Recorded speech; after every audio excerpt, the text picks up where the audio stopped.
That is the thing that, for me, as a, 44-year-old suburban homeowner, if you're coming into my home, I want to see your face on the web first so I can, tell my spouse to relax, or so I can feel comfortable that you're going to wear, booties when you go into onto my, beige rug, on the way to the units, right? I mean, it's those types of things that give people comfort. Adams, back to you. Okay, and on the no personal business story, I see you've got on here, missing or incomplete about us. How many times have I gone down that road and opened a completely empty door? That's ridiculous. Testimonials, ratings, reviews, etc., all that stuff. The pictures, back to the emotional tie-in, folks, just very important stuff. And let's see, waving my wand over my watch, I see that we are cruising into time zone here. You ready to jump into number 6? I am ready. Perfect. This is good stuff.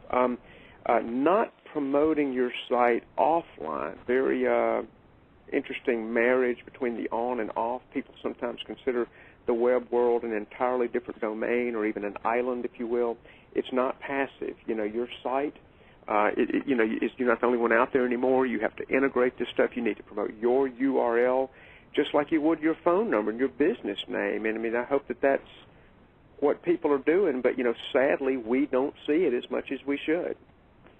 I think that's right. I have to, just repeat, everywhere, you should promote your website everywhere that you promote your phone number.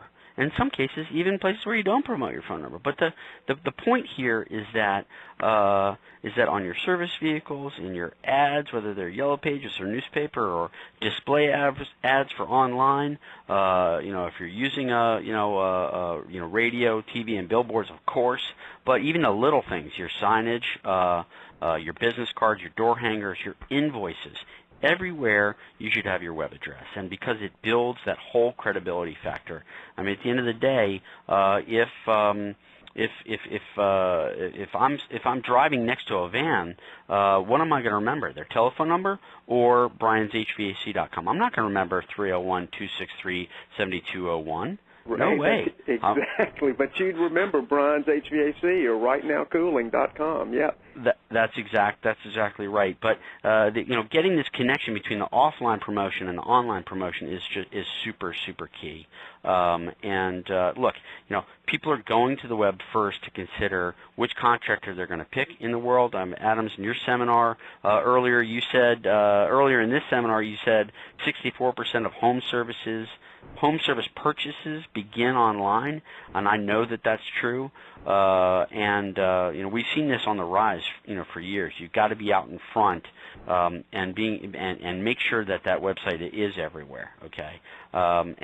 Given where we are on time, I think that this is a fairly straightforward point. So I want to move us over to number 7 on the 7 deadly sins here, because it's a biggie, and that is that a lot of people's sites are not as search engine friendly as they think they are. Hey, Brian, I tell you what, will you do me a favor before we get into that, which is critical? We got number 7 out of 8, and just in deference to the crowd, Stephanie, are you still with us?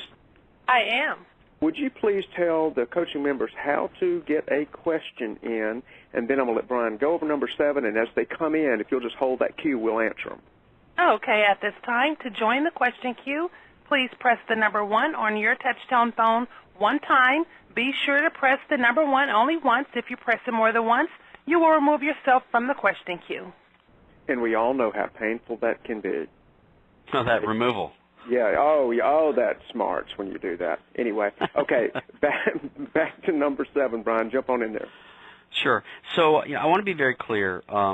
Search engine, having a website that's search engine friendly is not about the old school search engine optimization that every dog, cat, and monkey on the internet's trying to sell you. You get spammed about it 82 times a day if you're anything like me.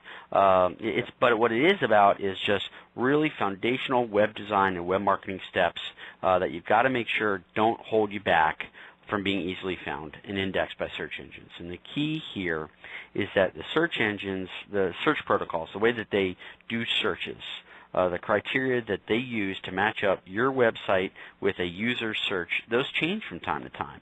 And you've got to keep up with those changes. A search that returns your site, on page 1 this month might not have you even in the top 10 or 20